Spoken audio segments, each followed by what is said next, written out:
Muy buenas tardes. Damos inicio al sexto módulo de las capacitaciones Fortalecimiento del Ecosistema del Libro 2022. Esperaremos que se vayan conectando poco a poco las personas que están inscritas para esta actividad. Les doy la bienvenida a todos y todas por sumarse a este sexto módulo.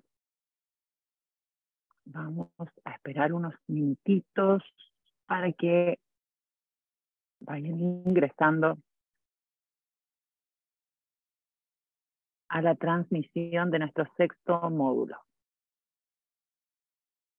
Bueno, para quienes no han estado en los módulos anteriores, ni en las sesiones anteriores, les cuento que mi nombre es Maca Pérez y estaré a cargo de presentar y moderar estas capacitaciones.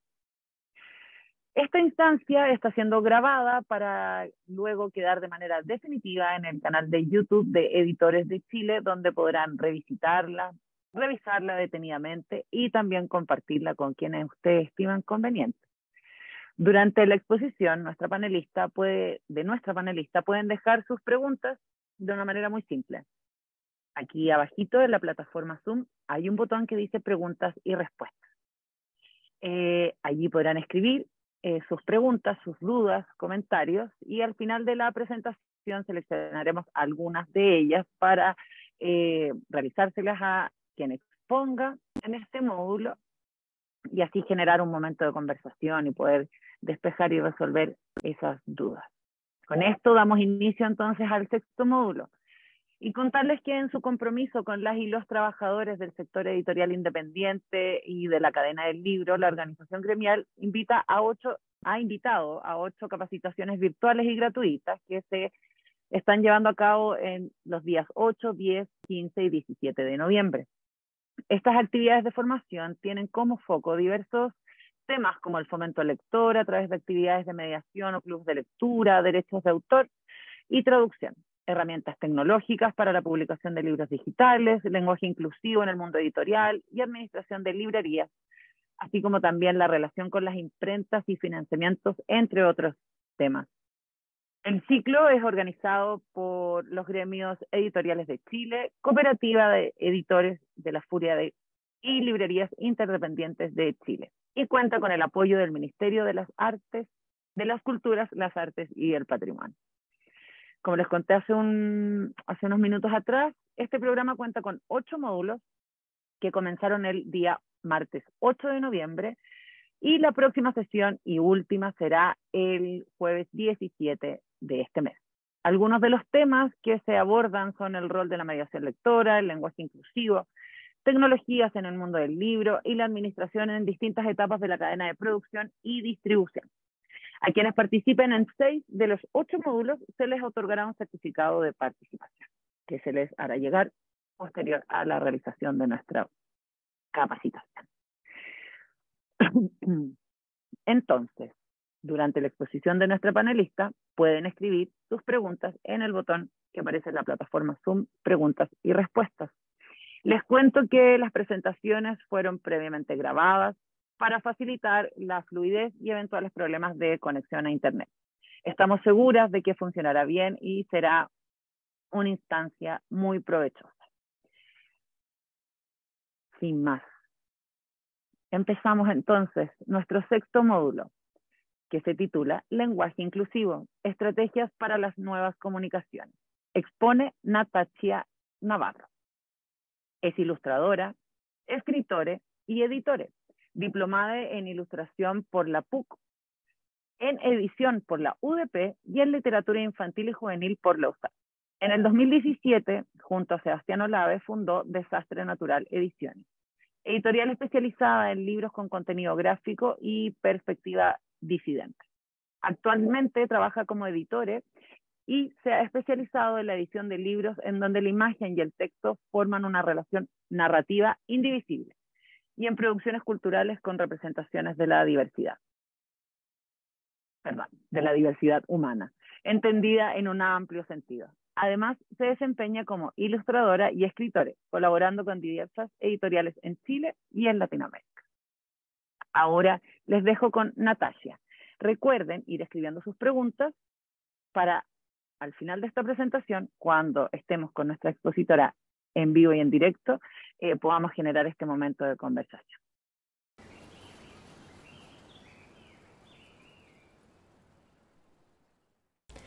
Hola a todas, todos y todes, bienvenidas a esta capacitación de Editoriales de Chile en conjunto con Desastre Natural Ediciones e Invertido Ediciones. Esta capacitación se titula Lenguaje Inclusivo, nuevas estrategias para las comunicaciones. Como muy explícitamente dice el título, vamos a abordar el tema del lenguaje inclusivo o lenguaje igualitario, como decidimos llamarlo para esta capacitación, distintas estrategias y un poco de historia sobre el tema. Lo primero es importante definir qué es el lenguaje igualitario, también conocido como lenguaje incluyente, lenguaje inclusivo, lenguaje no sexista, entre otros. Y bueno, este consiste básicamente en diversas estrategias que tienen como fin representar o dar espacio a representaciones a comunidades históricamente marginalizadas, tanto del discurso dominante como de varios espacios públicos. Este es un fin político, así que todo lo que vamos a hablar a continuación tiene que ver con estrategias políticas para dichas representaciones. Lo primero, nos gustaría partir con un poco de historia y con algo muy general, porque en verdad esto tiene muchas aristas y también muchos componentes que vienen también de otras lenguas. Así que en términos generales podríamos decir que a comienzos del siglo anterior y durante todos los siglos que vinieron antes de eso, los hombres eran quienes ocupaban la mayor parte del espacio público y de los espacios discursivos en general, y por ende no era necesario ni requerido, o al menos supuestamente, representar otras realidades a través del lenguaje. Si bien esto no tiene necesariamente relación con el sexismo, o sea, el lenguaje y el sexismo no se relacionan de una forma causa-efecto, podríamos decir, la verdad es que esa conversación no viene al caso cuando hablamos de lenguaje inclusivo o de lenguaje incluyente, no sexista, etc., porque cuando nos estamos refiriendo a este tema, siempre el fin es político. Y es por eso que en ese contexto y años después, con la llegada de las mujeres y que irrumpen en el espacio público, se comienza a hablar de estos temas y comienzan a aparecer las primeras estrategias muy ligadas, por supuesto, a los movimientos feministas en referencia al lenguaje inclusivo. Algo que no está directamente vinculado, pero que es interesante tener en cuenta, es la Declaración de la Mujer y la Ciudadana, escrita por, y acá me perdonan la pronunciación, Marie Gouze, también conocida por su seudónimo Olympe de Gouges o Gouges, que en 1791 decide hacer esta declaración en respuesta a la declaración de un nombre muy similar, que es la de los derechos del hombre y del ciudadano, publicada en 1789 por la Asamblea Nacional Constituyente Francesa, todo esto en el contexto de la Revolución Francesa. Ella, al igual que muchas antes y después, se preguntaban por qué, a pesar de ser la mitad de la población, no eran nombradas en esta declaración, y a partir de esa pregunta y de distintas interacciones que se daban en ese tiempo de revolución y distintos cambios sociales, escribe esta declaración que comienza así. Hombre, ¿eres capaz de ser justo? Una mujer te hace esa pregunta, por lo menos no le privarás ese derecho.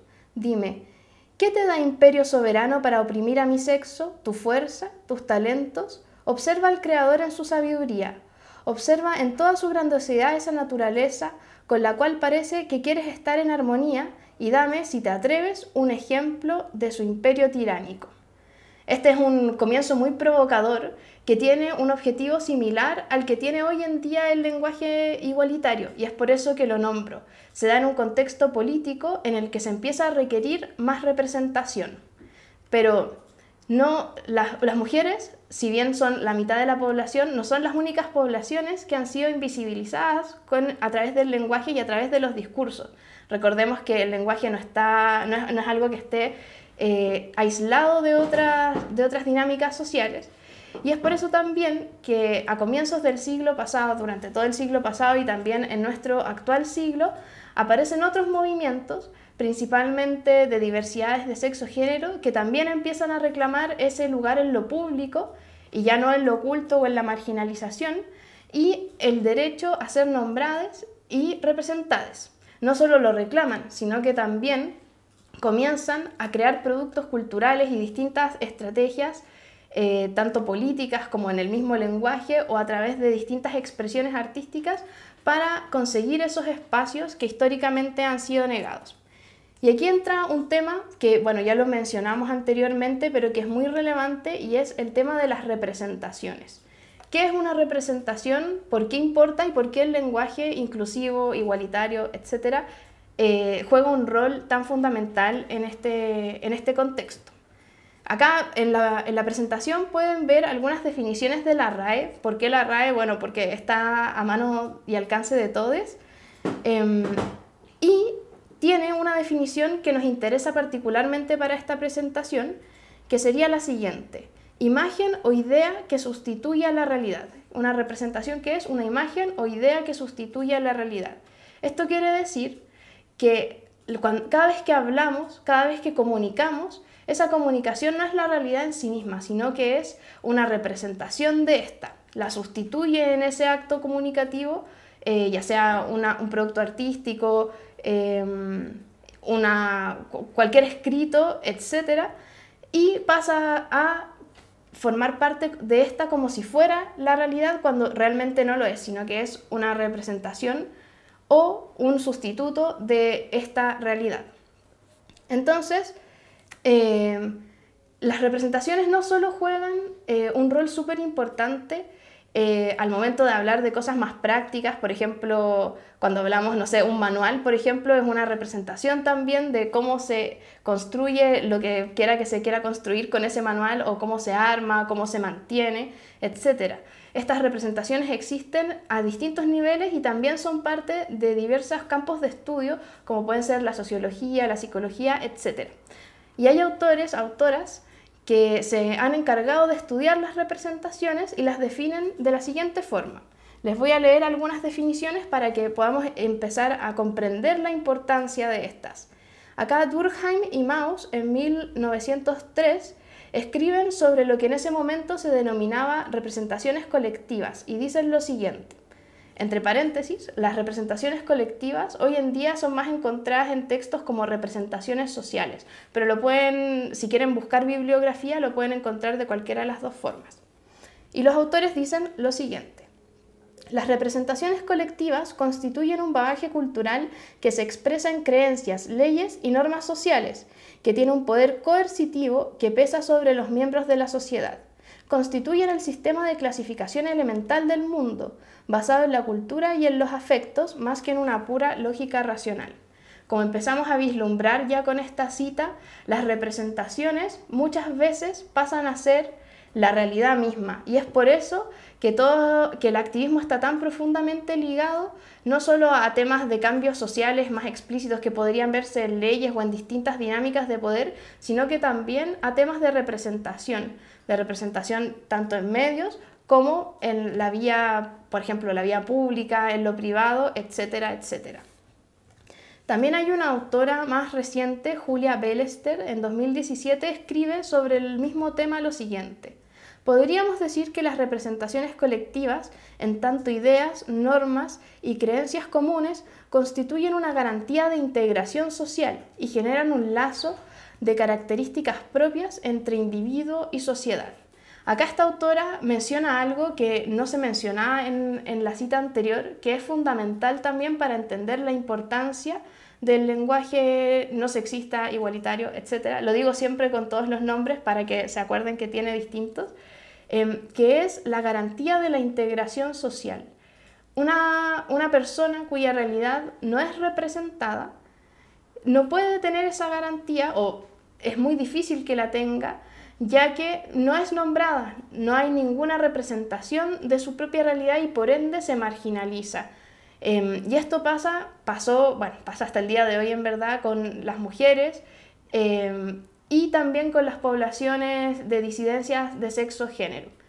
Y es en ese contexto que nace también todo lo que venimos hablando del lenguaje no sexista.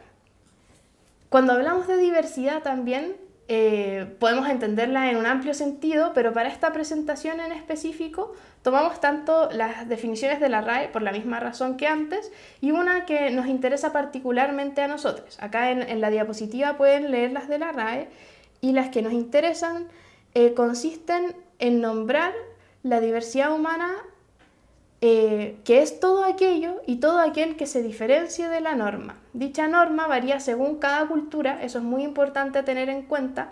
El lenguaje inclusivo está inmerso en nuestra cultura y por ende todas sus estrategias tienen que ver con una respuesta cultural o contracultural a la cultura dominante.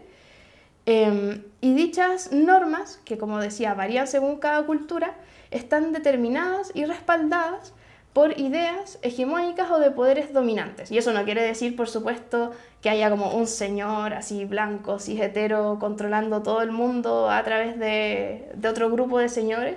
No tiene que ver con eso, tiene que ver con algo mucho más complejo, con distintas dinámicas de poder que por supuesto no podemos abordar en esta presentación, pero que también es importante tener en cuenta para no caer en la caricaturización que muy comúnmente se da, sobre todo cuando hablamos, por ejemplo, de la letra E como el neutro genérico. Y bueno, ese es un pequeño contexto, también una invitación a la reflexión en torno a por qué es importante lo que denominamos como lenguaje igualitario, pero ¿cómo se usa? Esa es una pregunta que muchas personas tienen, sobre todo al momento de editar, porque si bien no hay convenciones académicas, ya que muchas academias o se niegan a estudiarlo, recién están empezando a estudiar este fenómeno, las personas quieren saber cómo se usa, así como, pero ¿cómo hago el manual de estilo de esto? ¿Cuáles son las normas? Bueno, eso es lo que queremos mostrarles ahora, una breve pincelada de las distintas posibilidades que hay, además de la invitación ya hecha a reflexionar en torno a este. Acá en la diapositiva pueden ver la primera estrategia que tiene que ver con lo neutro, la neutralización. Un ejemplo podría ser omitir el artículo antes de sustantivos comunes al género. Por ejemplo, en vez de decir la periodista, el periodista, decir solamente periodista. En vez de los participantes, participantes, etc. Esto funciona tanto en colectivos como cuando estamos hablando de una persona en particular. Esto ya no tiene tanto que ver con la edición, pero sí es importante tener en cuenta una de las luchas de varias comunidades, sobre todo disidencias de género, por el uso correcto de los pronombres y no asumir el género de la persona. Entonces esta estrategia puede servir también en ese sentido. Otra podría ser el empleo de sustantivos colectivos y otras estructuras genéricas, como por ejemplo, en vez de decir los funcionarios, decir funcionariado. En vez de decir los vicepresidentes, la vicepresidencia, etc. También otra estrategia común es usar la palabra persona, que puede reemplazar tanto a hombre como mujer, como a los humanos, etc. Aunque humanos ahí también hay una discusión de si es neutro o no. Desde mi perspectiva sí lo es. Y bueno, las que difieren no es que estén en algo incorrecto, sino que esto es algo que se está construyendo sobre la marcha y no tiene por qué tener normas definidas tampoco.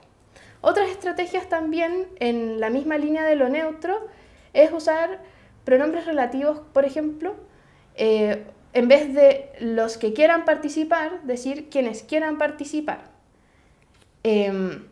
Elegir adjetivos sin marca de género en lugar de sustantivos, por ejemplo, en vez de los jóvenes, la juventud. El desempleo en los jóvenes, cambiarlo por el desempleo juvenil, un ejemplo. Emplear la construcción se impersonal o se recomienda, de pasiva refleja o se debatirá. Y de pasiva periférica se va a elegir. Un ejemplo, en vez de los estudiantes trabajarán con el libro, se trabajará con el libro. Otro también, usar el infinitivo o el gerundio en lugar de un sintagma con marca de género.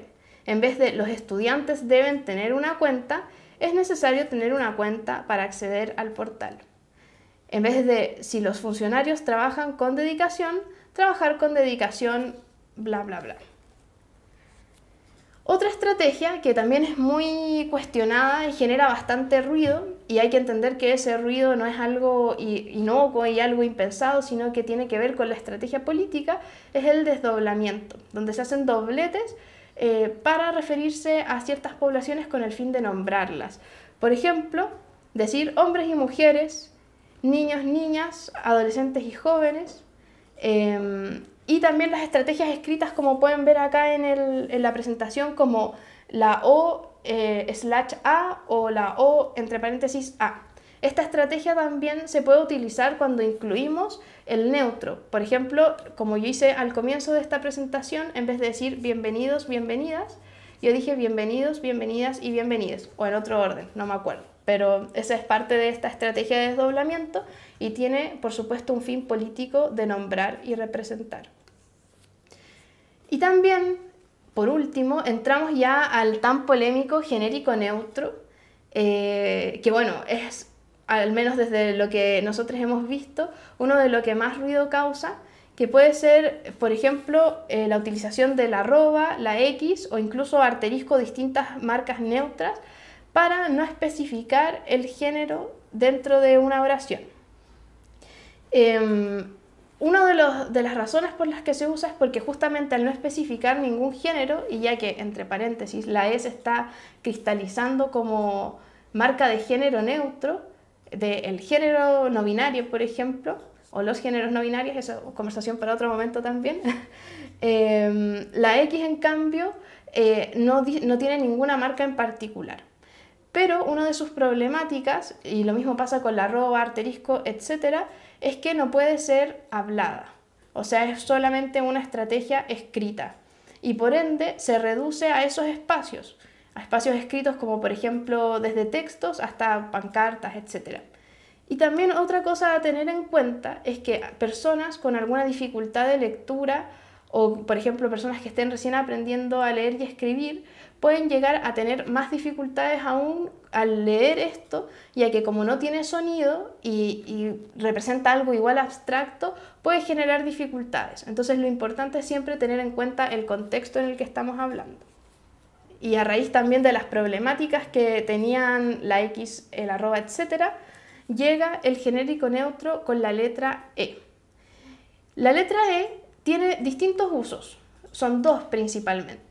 El primero podría ser de genérico neutro, como bien decía, en vez de decir hola a todos, hola a todes, que incluye a todos, todas y todes, y también el de incluir únicamente a personas cuyo género no es ni hombre ni mujer o cuyos pronombres no son ni masculino ni femenino. Por ejemplo, podría ser como lo que yo hice al comienzo de saludar hola a todas, todos y todes, o refiriéndose a una persona en particular que utilice un pronombre que no es ni él ni ella, que podría ser ella, este pronombre relativamente moderno. Y lo bueno de esta estrategia es que cuando no ocurre el desdoblamiento es bastante concreta y se puede hablar rápidamente y también es legible y tiene sonido, se puede hablar, no solamente escribir. Pero por supuesto, como todo lo anterior, depende del contexto. Recordemos que, como dije al comienzo, el lenguaje inclusivo es una estrategia política y por ende su uso va a tener siempre un fin político, que suele ser el de representar. Y por último también mencionar el genérico femenino, cuyo uso también es político y que consiste en hablar de, como muy explícitamente también dice el nombre, el genérico en femenino. Un ejemplo podría decir hola a todas cuando estamos saludando a personas que usan todas, todos y todes. Bueno, y este es el fin de nuestra presentación. En primer lugar, quiero agradecerles por haberla visto. Espero que les haya servido, que les haya ayudado tanto a cuestionarse como a aprender cosas.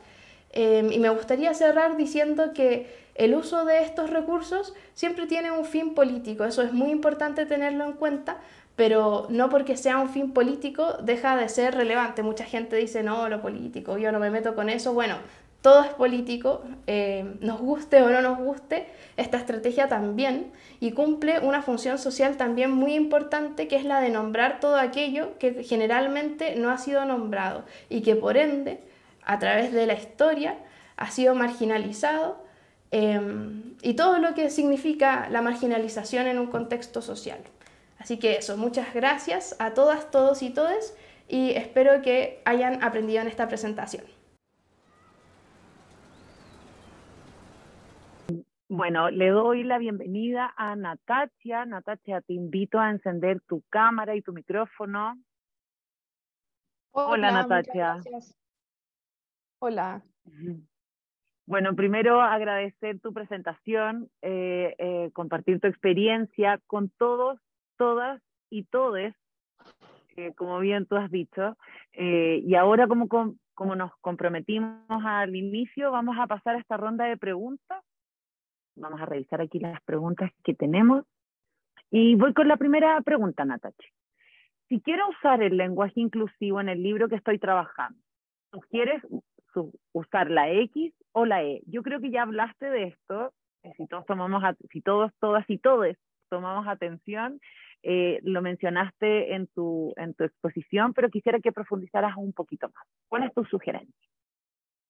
Bueno, yo creo que depende, depende de cuál sea el objetivo de usar algún tipo de neutro. ¿Se escucha bien o me corté un poco? Perdón, es que tengo muy mal internet. ¿Se escucha bien? Ya, bacán. Se escucha Si me perfecto, corto, ya, si me corto me avisan. por Depende, supuesto. como decía, porque como al final todo esto tiene un fin político, la idea es que se medite en torno a eso, como cuáles serían mis motivos y cuáles son los efectos que quiero conseguir usando A o B recurso. En lo personal, yo prefiero siempre usar la E, porque se puede hablar. Y creo que hay algo importante en que se pueda hablar y en que efectivamente evoque un imaginario, a diferencia de la X, que es como más abstracta. Pero esa es mi opinión personal y obviamente si alguien quiere como eliminar por completo las marcas de género, quizás la X sería lo más adecuado en vistas de que, como mencionaba en la presentación, la E ya está empezando a ser parte de la representación de lo que se pretende nombrar como una identidad cuando en verdad son varias, pero bueno, eso es tema para otra conversación. Eso. Claro, o sea, además si entramos en el mundo como, si nosotros leemos visualmente, podemos de cierta forma leer y entender la X o incluso la arroba, pero ¿qué pasa con esas personas que tienen algún tipo de discapacidad y que utilizan estos lectores que les van traduciendo a diferentes formatos cuando se usa la X, ¿cierto? Porque los lectores y los lectores automáticos o traductores no leen la X, no leen la palabra con la X, entonces efectivamente la E ahí podría ser una manera de solucionarlo, pero está el otro tema que tú mencionabas, o sea, que no es solo una, sino que son varias, ¿cierto? Claro, sí. Mira, vamos a otra pregunta. Eh, Mira, Constanza Veloso nos pregunta, ¿cómo puedo referirme al lector o lectora de manera impersonal? ¿Sí? Me imagino que impersonal se refiere a como al tema del género. Depende. Creo que todas las respuestas parten con depende. Depende del texto, o sea, o del contexto. Estamos hablando en particular como de un escrito o en un contexto en el que necesitas hablarle como a lectores. Estaría difícil en ese caso no tener como una marca de género, a menos que recurras al recurso de decir como tú que me lees, por ejemplo, podría ser una forma de decir tú, lector, lectora, lectore. ¿Y qué otra cosa podría ser? Es que depende mucho del contexto. Si quieres, puedes como ponerlo en el chat, como qué te imaginas, y ahí podríamos como elaborar alguna estrategia más clara. Pero en general podría ser eso decir tú, pero por ejemplo, si viene algún, no sé, pues tú que estás sola, por ejemplo, sola, solo, sole, ahí como que al tiro empieza como tú que vives en soledad podría ser. Ahí está como sin marcas, pero es difícil mantener eso a lo largo de un texto, por eso depende de la extensión, depende del objetivo, depende del contexto, etcétera, etcétera. Perfecto. O sea, según pertinencia, ¿no? Y el contexto. Sí, ahí habría que ver el ejemplo específico y analizarlo como ver qué es lo que le conviene más a ese ejemplo específico en el que estás pensando. Perfecto. A ver, voy con otra pregunta. ¿Cómo sería la forma más respetuosa de abordar las identidades no binarias? Que esto es algo que mencionaste y que nos comentaste que era un tema para largo. Bueno, ahora nos podemos extender un poquito más. ¿Cómo sería la forma más respetuosa de abordar las identidades no binarias desde la literatura? ¿Y cuál es la importancia de dar representación a las identidades no binarias para la sociedad? Bueno, sí, esa es una pregunta muy difícil porque, bueno, lo primero creo yo que hay que mencionar y tener en cuenta al momento de representar identidades no binarias es que es eso, es un plural, son identidades, no es una identidad. Y hay algo que yo creo que pasa en muchos medios y que a mí en lo personal no me gusta y de hecho, bueno, como que lo estoy estudiando justamente para poder responder de mejor forma a esa pregunta, pero es la representación que se da como en los medios más tradicionales o en las obras más mainstream de identidades no binarias que tienden a caer en una estética entendido en un sentido amplio, eh, como muy específica, que tiende, por ejemplo, a la androginia desde su vestimenta o desde su, como por decirlo, performance de género, o que tienden a tener como características en el cuerpo que las hacen distintas como a la endonorma. Eso, si quieren, ahí lo googlean para no extendernos tanto, o si quieren después, si alcanzamos, me respondo qué es, pero en fin.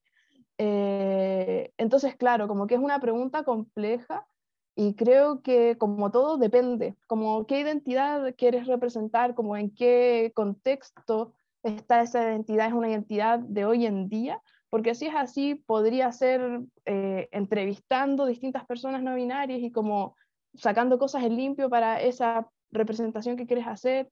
Ahora, si estamos hablando de no ficción, depende de la persona, porque como digo, son tantas las identidades eh, que se salen de este binarismo de género, que al final depende de la propia experiencia personal y también de la política detrás de esa identidad, porque al final, como lo he dicho un millón de veces, también tiene un tema político muy importante, aunque estemos hablando de una identidad en particular. Al final, como lo nombramos, es un posicionamiento político. Entonces, depende.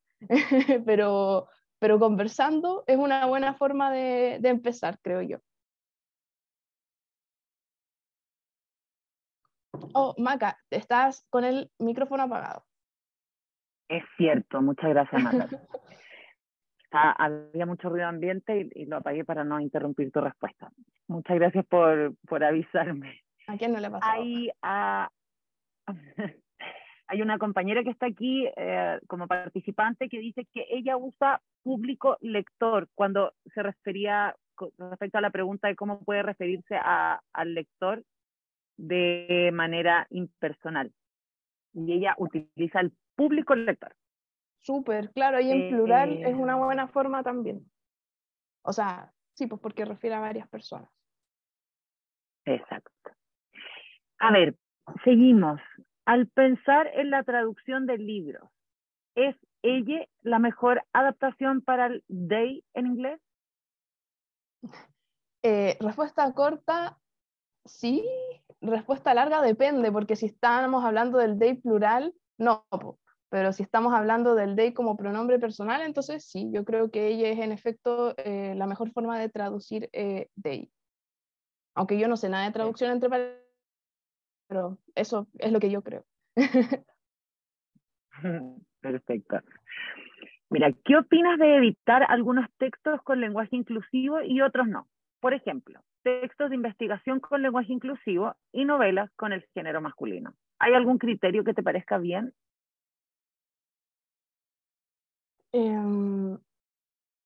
Depende. Es que de verdad todo depende, pero, o sea, habría que preguntarse por qué estamos haciendo novelas sin utilizar este recurso y textos académicos con, o sea, al final también depende de quién lo edite, si se está editando en una editorial y ambas cosas ocurren en la misma editorial, habría ahí que preguntarse por los manuales de estilo, los motivos para elegir esta forma de aplicar dichos manuales. Yo creo que, como, y bueno, lo he dicho un millón de veces ya, pero siempre depende del objetivo que queremos conseguir, del efecto que queremos conseguir cuando utilizamos alguna de estas estrategias.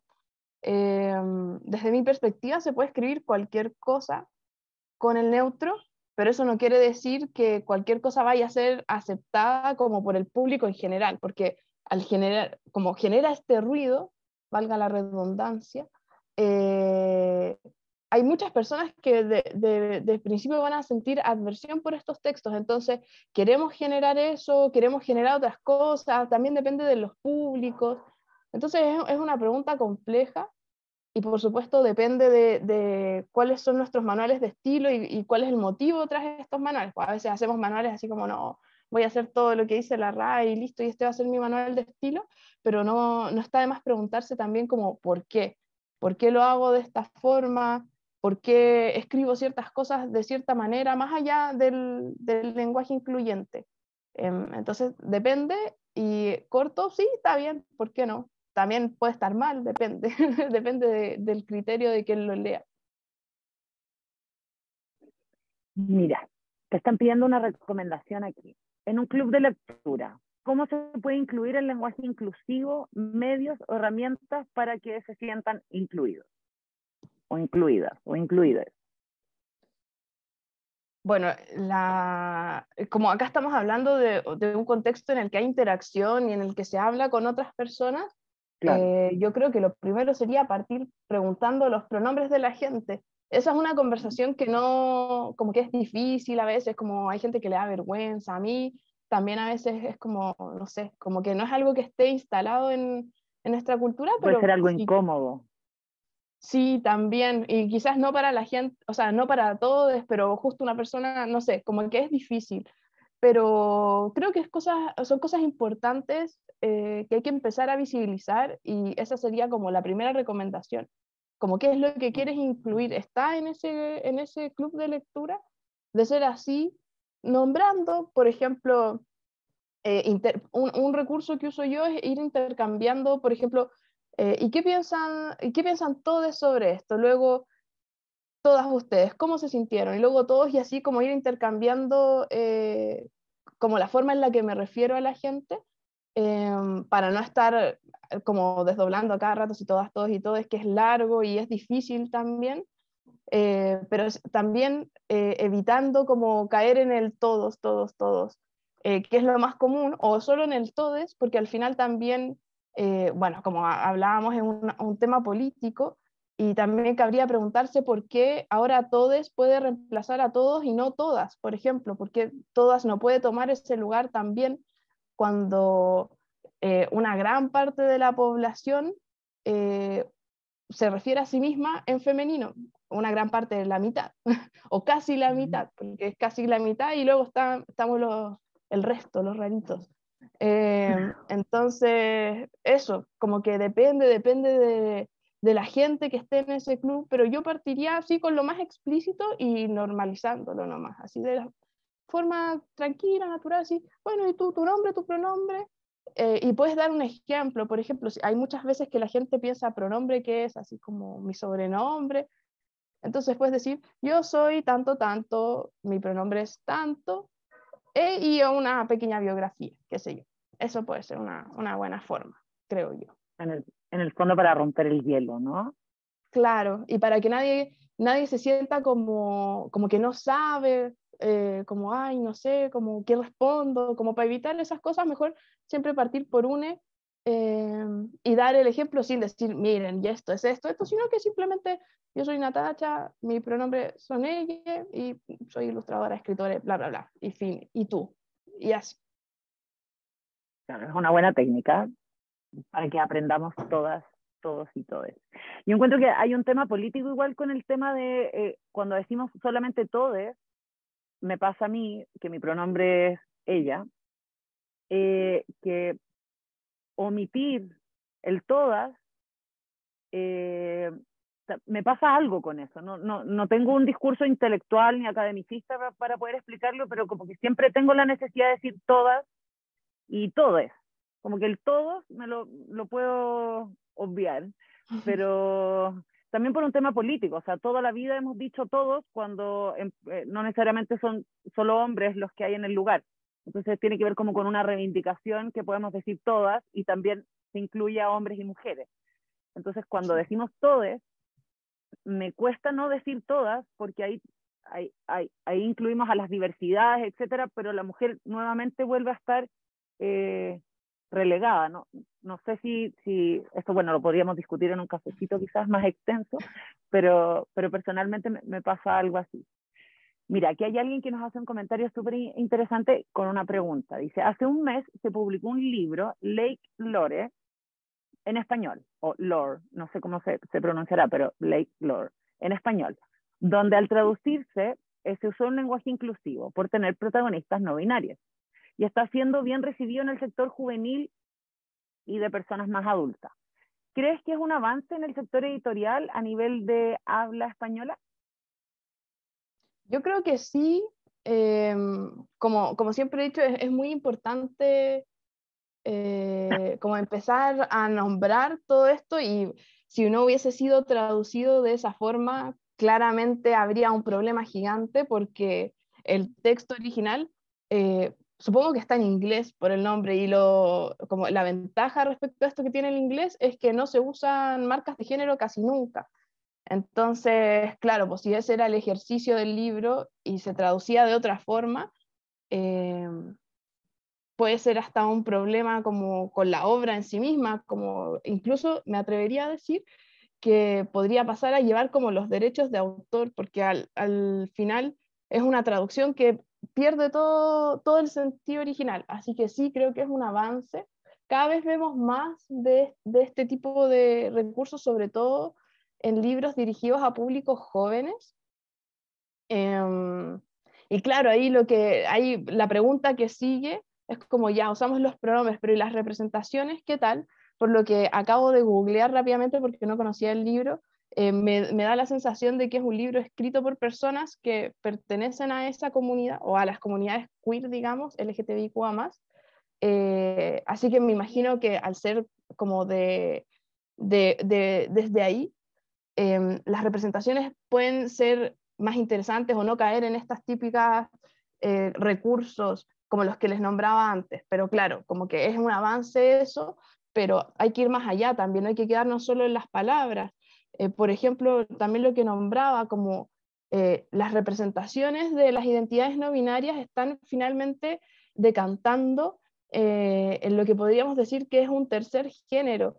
Pero ahí entra otra discusión súper importante. ¿Por qué seguir alimentando el sistema sexo-género cuando desde muchas perspectivas, incluida la mía, no es más que un sistema de opresión, al igual que otros sistemas de categorización de las personas? Entonces, claro, es un avance, sí, por supuesto, bacán, démosle. Pero las preguntas, yo creo, tienen que ir más allá de eso. No hay que quedarnos solo como, ah, sí, yo digo todas, todos, todo es listo, bacán, género, no sé qué, es como no, pues esto es un asunto que va mucho más allá y las representaciones no se quedan solo en el pronombre o en la N. Profundizar en el fondo, ¿sí? O sea, eso es como la punta del iceberg que hay más allá. Claro, porque al final no es una identidad, son muchas. Y también podríamos preguntarnos, pero tampoco es una identidad, no sé, pues, mujer no es solo una identidad, son muchas identidades, lo mismo hombres. Entonces, como, por qué seguir intentando como encasillarlo como ahora ya no son dos, ahora son tres? Es como no. De hecho, la experiencia no binaria, al menos en mi caso y en los casos de otras personas con las que he conversado, nace a partir de una inconformidad muy personal, que después le metes teoría y es como una inconformidad de género y qué sé yo, pero claro, pues no es como que me salí de estas dos cosas y luego estoy acá en una tercera, y no, como que creo que podemos llevar más allá la discusión, y que las también alimentan e enriquecen esta conversación. Absolutamente de acuerdo contigo. ¿Qué quieres que te diga? Mira, aquí hay una pregunta más personal. Dicen, ¿por qué te presentas como ilustradora y como escritores? Y no dices ilustradores. Porque se me da la gana. Solo eso. Porque sí, Opción. Sí, o sea, no lo digo en mala, de hecho lo digo como que a mí me gusta ese efecto como de confusión. Y es en parte porque mi identidad no quiero que termine así como, como no binario, como esta tercera opción, porque no es eso, como que esta tercera opción nace a partir, al menos desde mi experiencia, de una necesidad de no encajar, obviamente, como en estos otros grupos y decir, mira, está esta tercera opción. Pero al comienzo, cuando hablamos de ser no binario, era más un paraguas. Ahora, como les decía, y a través de las representaciones en medio, está como cristalizándose en esta tercera identidad que desde mi perspectiva no, no va en pos de mi propia necesidad como disidencia. Pero eso porque se me da la gana, en verdad, y insisto, no lo digo así como, porque se me da la gana, lo digo porque sí, porque quiero, eh, y porque me gusta que la gente se lo pregunte, así que muchas gracias por preguntarlo. Bueno, logrado el objetivo entonces, ¿sí? Sí, y, o sea, y porque en verdad ilustradora es más fácil y es lo que más hago, y la gente también a veces es como, ilustradores, y de la E, y es como, Dios, ya ilustradora, y eso dice en mi currículum y listo. Pero sí, Perfecto. eso básicamente. Mira, Sebastián Castillo nos pregunta, me he fijado que las publicaciones de Desastre Natural describen lo que aparece en la imagen. Ahí también hay una intención inclusiva, me da la impresión de que es para personas con dificultad visual, ¿o no? Sí, Seba, hola. Efectivamente, esas descripciones, se refiere a en nuestras publicaciones en redes sociales, tienen la descripción de imagen. Y eso también es con el fin de que personas con algún tipo de discapacidad visual o personas ciegas también puedan acceder al contenido de dichas imágenes. Lo ponemos en dos partes, por si quieren hacerlo también, que es en la descripción o sea, en donde va el texto de la imagen, y también tiene la posibilidad de ponerlo en texto alternativo. No, no me acuerdo cómo se llama, pero tienen que ir al final cuando vayan a publicar y les va a salir algo que dice como texto alternativo. No me acuerdo si era eso, pero se parece, así que lo van a encontrar. Y ahí, como estos lectores de texto que tienen algunos celulares y que usan las personas, no solo con discapacidad visual, también pueden haber personas que por ABC utilizan estas herramientas, lo leen. Entonces la idea es describir, bueno, fotografía, fondo tanto, no sé, un cuadro no sé qué es esto, es mi derecha, pero bueno. Y eso, claro, es con ese fin. Y también lo ponemos en el texto de la imagen para que si no tienen de estas aplicaciones un poco más como pro, lo lea desde ahí y no tengan esa dificultad de no poder acceder al texto alternativo, creo que se llama así, perdón si no se llama así. Natacha, mira, Marión nos pregunta, ¿cómo introducir el lenguaje inclusivo en niños, niñas y niños? Hablando. Hablando usando la E, por ejemplo, o sea, como mencionábamos al comienzo, no es solo la E, hay muchas estrategias para evitar como ciertas estructuras sexistas en el lenguaje, y también para representar otras realidades que se salgan de la norma, que en este caso sería principalmente lo masculino. Pero claro, hablando, bueno, yo tengo una hermanita chica y yo le hablo como, no lo digo siempre porque entiendo que igual hace ruido y genera preguntas, entonces ir viendo dependiendo de la persona con la que estés hablando, pues hay niñas que les cuesta, hay niñas que no les cuesta, como que igual es un poco un mito eso de que no, las niñas vienen con otra mentalidad, es como no, las niñas son diversas, y si les cuesta está bien. Lo importante es como ir hablándolo naturalmente, y si surgen preguntas, responderlas, y si no, no insistir así como, oye, pero dije la E, como no tienes alguna pregunta, y te dicen no, entonces no nomás. Eso yo creo Como en que el es la mejor fondo, forma. Perdona, dime. y respetan, Propios ritmos también. ¿Me escuchas? Ay, ahora sí, di. la batería de mi audífono. En el fondo te decía que, según lo que tú explicas, ir respetando también los propios ritmos de las niñas, niños y niñas. O sea, no introducir algo a la fuerza, pero tampoco omitirlo, sino que ir de a poquito y viendo cómo se toma el tema. Claro, o sea, es que es un contexto. Entonces, no sé, pues si ese niño tiene una familia, no sé, pues que es muy cruel con respecto a todo lo que es la diversidad, creo que también sería muy cruel ponerle en esa situación de hablarle con la E, por ejemplo, que después lo diga y lo reten, por ejemplo. Entonces, claro, como que yo creo que se puede hablar libremente y como que en verdad no hay ninguna dificultad en eso, no es como que le vaya a costar porque al final aprendemos a hablar hablando y si nos hablan con la E, vamos a hablar con la E. Pero sí puede haber ciertas dificultades también en el contexto en el que esta persona esté inmersa, entonces ahí, bueno, depende. Pero si no hay ninguna de estas dificultades, hablando nomás, y si sí existen, yo creo que podría ser como lo que yo hago con mi hermanita, que bueno, en su familia, que también soy yo, como que no hay problema, pero en el colegio ahí es un poco distinto, como que igual es como en cierto sentido cuidarla de exponerse desde tan chica a esa violencia que eventualmente llegará, entonces, ¿para qué? Pero esa es mi perspectiva, obviamente puede haber personas que digan, no, en verdad, hablemoslo así, si te dicen algo, les dices que no te importa, o algo así, qué sé yo. Nos quedan pocos minutitos, Natalia, y algunas preguntas. Mira, dice aquí, ¿sabes? Si sabes que tu audiencia, público, se identifica con solo masculino cis o femenino cis, puedes hablar solo con o solo con A, y justamente en el caso de la E, cuando quieres representar a todos, usando solo la E, para no hacer todo tan largo usando todos, todas y todes, a una costa de que quienes no lo comprendan o no se sientan representados. Ya. Sí, obvio, puedes referirte a la gente como tú quieras, y si sabes, o sea, igual interesante eso de saber, porque a veces, no sé, pues la gente se refiere a mí con pronombres femeninos casi siempre, y yo no digo nada, a mí como que no es mi lucha, mi pronombre, como que hay gente que sí, pero en mi caso particular es como, no, sí, está bien, además como eso de ilustrador, hay gente que le genera ruido, y es como, entonces, usa ese pronombre, sí, está bien, háblame como quieras.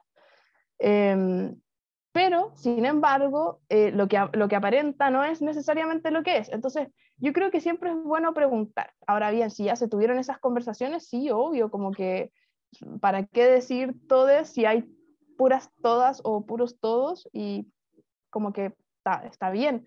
Recordemos que al ser una estrategia política, depende de un contexto y depende también de un objetivo al utilizar esa estrategia. Entonces, si tú quieres usar solo el todes, por supuesto, como que ahí el efecto cambiará dependiendo, ay, mi gatito, cambiará dependiendo de las personas que estén ahí y no sé, pues si genera incomodidad, habrá que o hacerse cargo de esa incomodidad o dejarla nomás y seguir hablando como una quiera.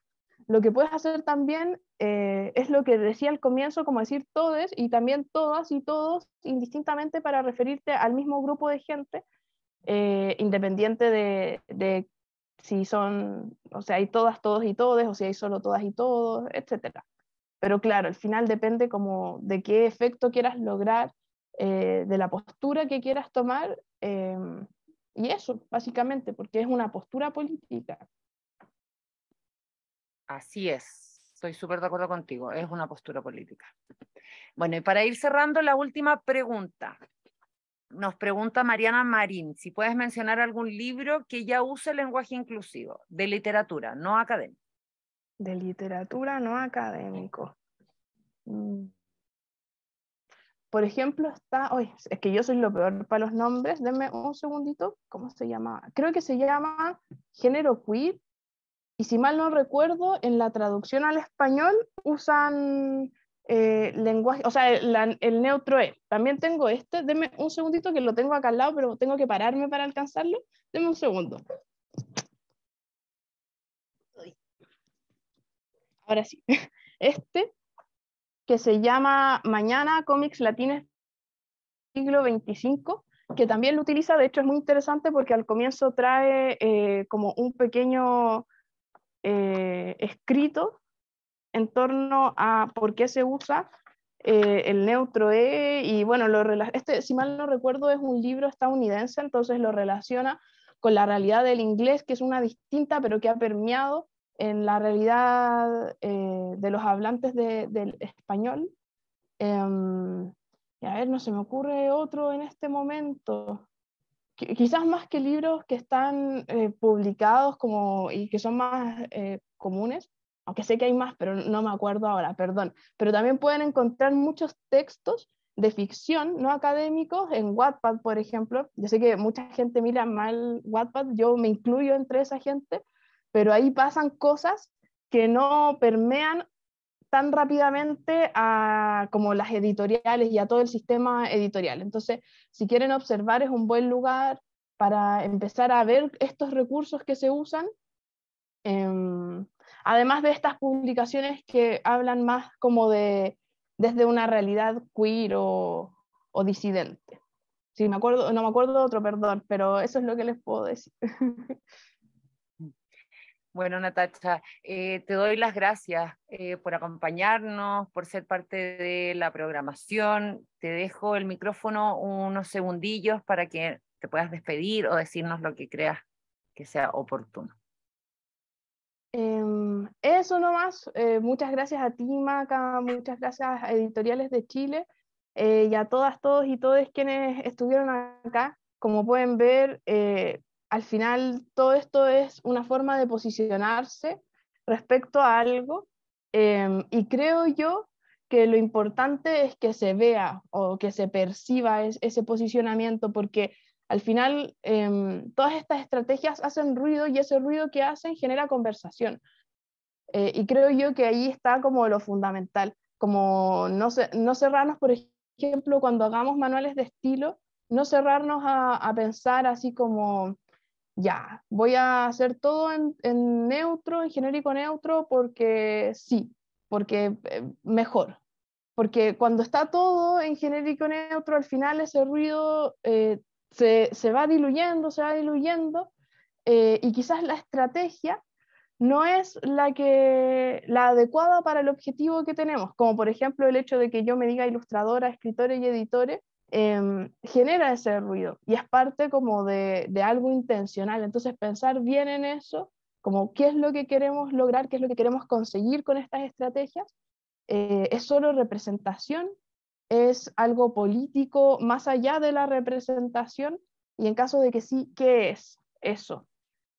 Como no cerrarse a esta idea así súper como no, los manuales de estilo son así siempre y así solo, si no vamos a morir, no vamos a poder leer. No, da lo mismo, como que sea lo que tenga que ser y que se pueda adaptar a cada proyecto. Eso creo que sería el cierre. Así que muchas O gracias. sea, plasticidad y flexibilidad, ¿no? Según la Claro, pertinencia de lo que uno busca, quiere hacer. Bueno, exacto. Natacha, muchas gracias y al mismo tiempo también quiero agradecer a todos ustedes por haber asistido y permanecer conectadas durante este sexto módulo del fortalecimiento del ecosistema del libro 2022. Les invitamos a seguir nuestro Instagram, @editoriales de Chile, y el canal de YouTube en el que encontrarán todas las capacitaciones de este programa. Contamos con un cupo limitado, por lo tanto, quienes quieran inscribirse deben apurarse porque quedan muy poquitos cupos. Las personas que participaron hoy recibirán un correo electrónico con la información para inscribirse a las sesiones del jueves 17 de noviembre. Son las últimas 2 sesiones. Y mañana recibirán en un correo electrónico una breve encuesta acerca de este día, de este tercer día del fortalecimiento del ecosistema del libro. No les tomará mucho tiempo responder esta encuesta y para nosotros es muy valiosa, son muy valiosas sus respuestas, para así organizar aún mejor las próximas capacitaciones. Este jueves les adelanto que contaremos con el módulo 7 titulado Orden, Gestión y Administración de una librería y el módulo 8, Derechos de Autor y Traducción. Nuevamente, agradecemos la participación de todos, todas y todes, y nos volvemos a ver en unos días. Hasta el jueves, que estén bien. Chau, chau.